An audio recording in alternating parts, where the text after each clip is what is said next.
السلام علیکم ورحمۃ اللہ وبرکاتہ نحمده ونصلی علی رسولہ الکریم اما بعد. برادران اسلام، معزز دوستو، بزرگوں اور بھائیوں، توحید اور شرک کے متعلق باتیں چل رہی ہیں.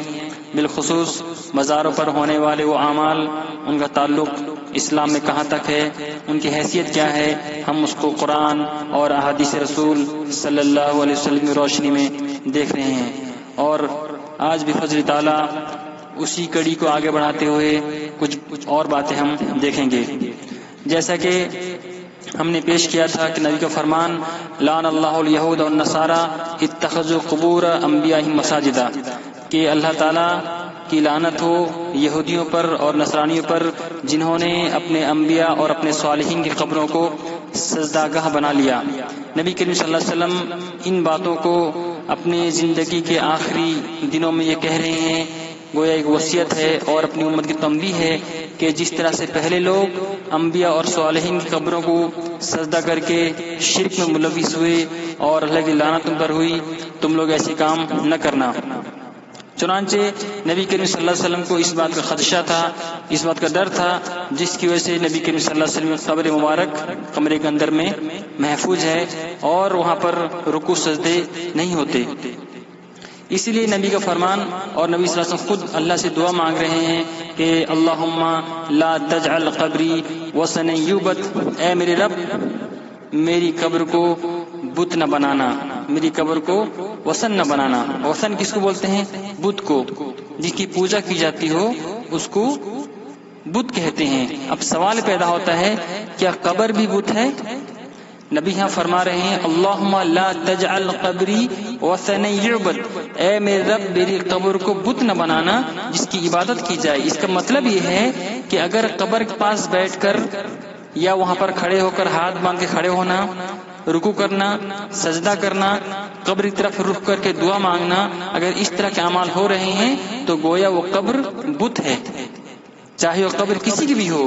اگر وہاں پر اس طرح کام ہوتے ہیں، وہاں لوگ دعا مانگتے ہیں، اپنی حاجت پوری کرنے وہاں جاتے ہیں، ان قبر والوں کو مشکل کشا سمجھتے ہیں، ان قبر والوں کو شفا دینے والا سمجھتے ہیں، وہاں رکوع کرتے ہیں، سجدہ کرتے ہیں، چومتے ہیں اور وہاں پر امید لگ جاتے ہیں، تو یہ تمام کام عبادت ہے، لہذا اس قبر کو بت کہا جاتا ہے.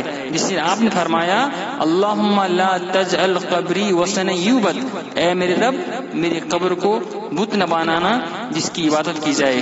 تو نبی کریم صلی اللہ علیہ وسلم یہ دعا قبول ہوئی، جس کی وجہ سے آج بھی اللہ رب العزت نے اپنے حبیب جناب محمد رسول اللہ صلی اللہ علیہ وسلم کی قبر کو ان تمام خرافات سے محفوظ رکھا ہے بفضل تعالیٰ. اور عائشہ فرماتی ہیں کہ اگر نبی کی قبر پر سجدے کا ڈر نہ ہوتا تو آپ کی قبر مبارک باہر کھلے جگہ میں ہوتی، لیکن اس بات کا ڈر تھا جس کی وجہ سے آپ کی قبر حجر عائشہ رضی اللہ عنہا کے اندر محفوظ ہے. تو اسی طرح سے آپ کا فرمان جو ہم پچھلی بار دیکھ چکے ہیں کہ اسلام کے اندر میں وقر نہیں ہے.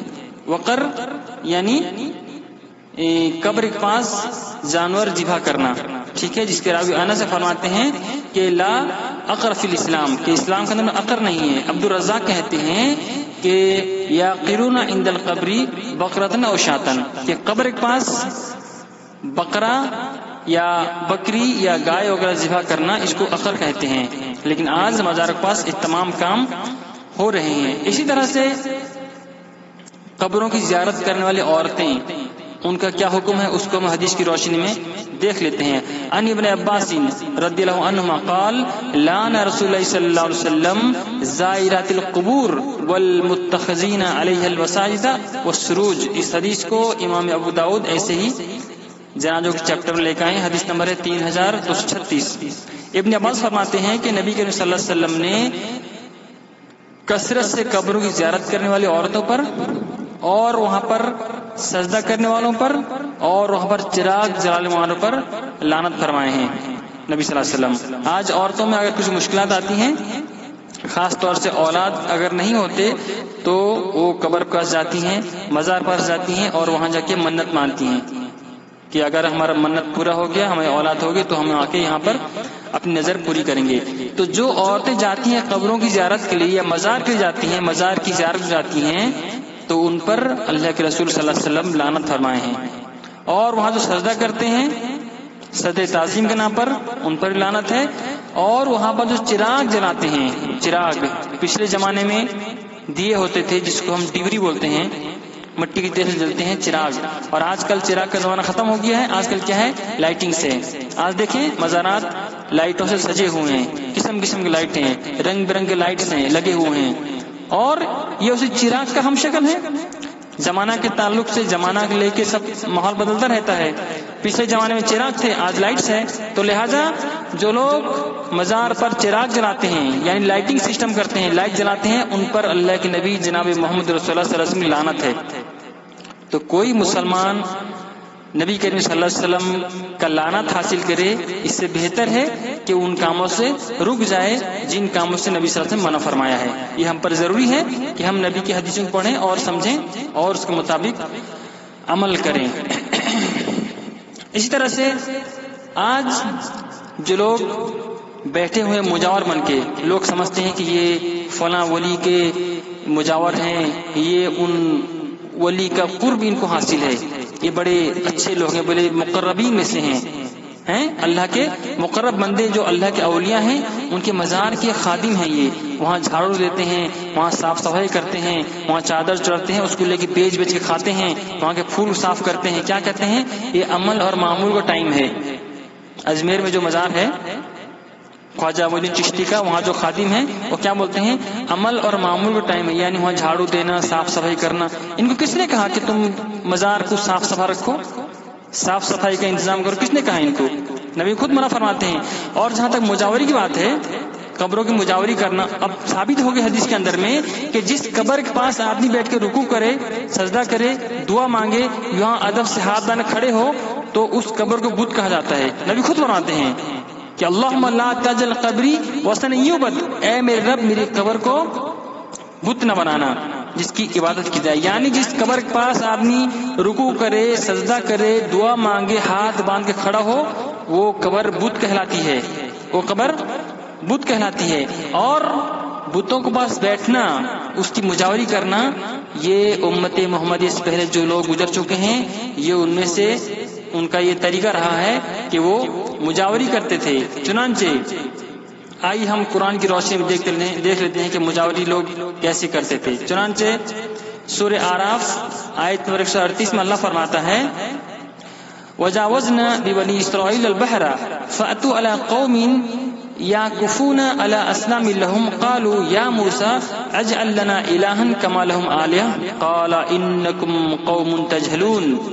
سورہ اعراف آیت نمبر 138 کہتے ہیں اور ہم نے بنی اسرائیل کو دریا سے پار اتار دیا، پس ان لوگوں کا ایک قوم پر گزر ہوا جو اپنے چند بتوں سے لگے بیٹھے تھے. کہنے لگے اے موسیٰ ہمارے لیے بھی ایک معبود ایسا مقرر کر دیجئے جیسا ان کے معبود ہیں. تو موسیٰ نے کہا کہ واقعی تم لوگ بڑی ہی جاہل لوگ ہو، جاہل قوم ہو.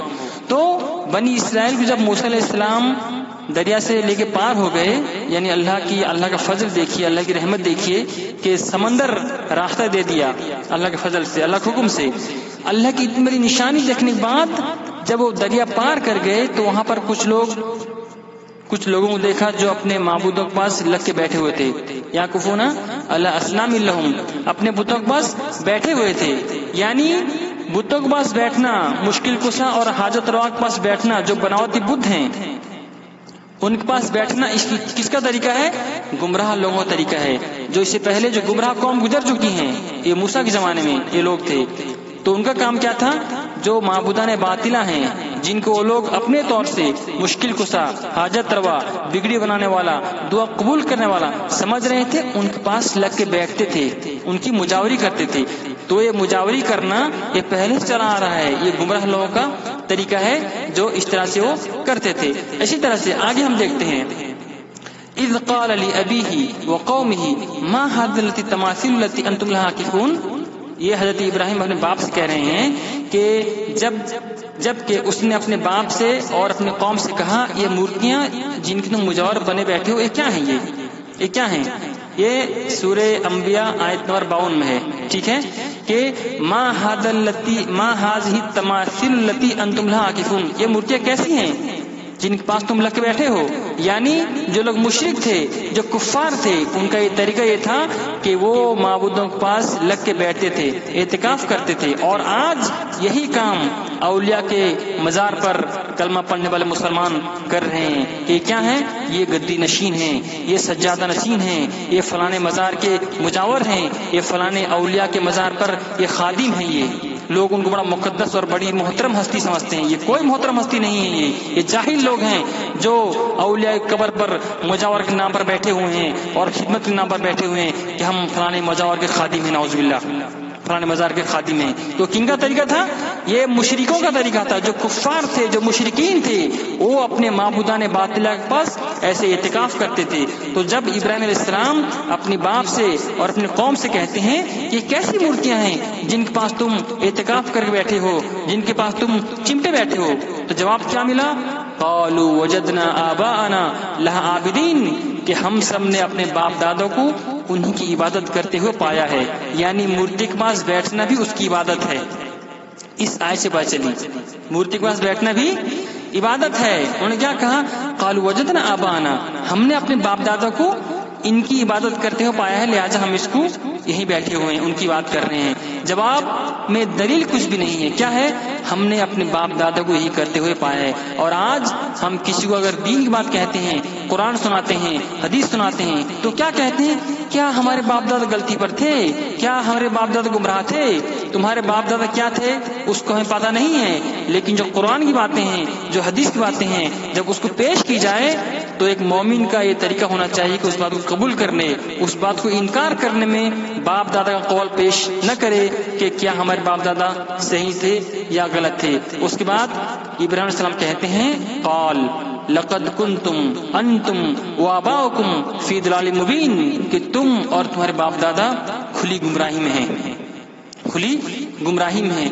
تو اس طرح سے مجاوری کرنا یہ مشرکوں کا کام تھا، جو لوگ اپنے معبودان باطلہ کے پاس اس طرح سے چمٹے بیٹھے رہتے تھے۔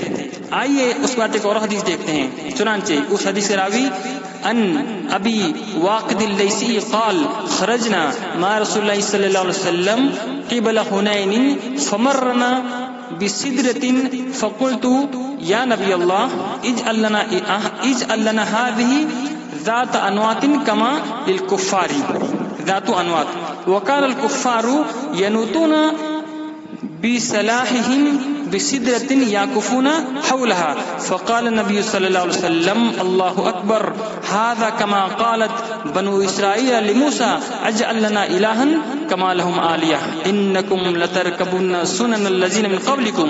اس حدیث کو امام احمد بن حنبل ایسے ہی لے کے آئے ہیں اپنی مسند احمد کے اندر، حدیث نمبر 20,869 ہے۔ ٹھیک ہے، ترجمہ کیا ہے؟ حضرت ابو واقد اللیثی سے مروی ہے کہ ایک مرتبہ وہ نبی کریم صلی اللہ علیہ وسلم کے ساتھ مکہ مکرمہ سے حنین کے لیے نکلے۔ ٹھیک ہے، کفار کی ایک بیری تھی جہاں وہ جا کر رکتے تھے اور اس سے اپنا اسلحہ یعنی جو اپنے تلوار وغیرہ ہوتے تھے لٹکایا کرتے تھے، اسے کیا کہتے تھے؟ ذات و انوات کہا جاتا تھا۔ راستے میں ہم لوگ ایک سرسبز و شاداب بیری کے عظیم باغ سے گزرے تو ہم نے عرض کیا یا رسول اللہ صلی اللہ علیہ وسلم ہمارے لیے بھی اسی طرح کی ذات انوات مقرر کر دیجئے۔ ٹھیک ہے، یعنی جس طرح کفار اور مشرکین برکت کے لیے یا کامیاب ہونے کے لیے کسی بیری کے درخت کے نیچے اپنے تلوار لٹکاتے تھے اور اس کے ارد گرد بیٹھتے تھے اعتکاف کی شکل میں، تو انہوں نے عرض کیا اللہ کے نبی ہمارے لیے بھی ایسے ایک پیڑ مقرر کر دیجئے ذات انوات۔ تو اس کے بعد فرمایا اس ذات کی قسم، آپ نے فرمایا اس ذات کی قسم جس کے دست قدرت میں میری جان ہے، تم نے وہی بات کہی ہے جو حضرت موسیٰ علیہ السلام کی قوم نے کہی تھی، جیسے ان کے معبود ہیں اس طرح سے ہمارا بھی معبود مقرر کر دیجئے۔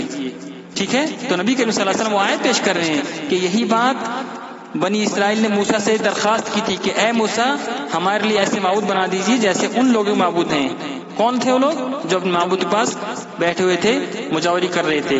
تو آپ نے فرمایا کہ تم لوگ اپنے پہلے لوگوں کے نقش قدم پر چلو گے، تو نبی کا فرمان ہے کہ تم لوگ اپنے پہلے کے جو لوگ گزر چکے تھے ان کے نقش قدم پر چلو گے.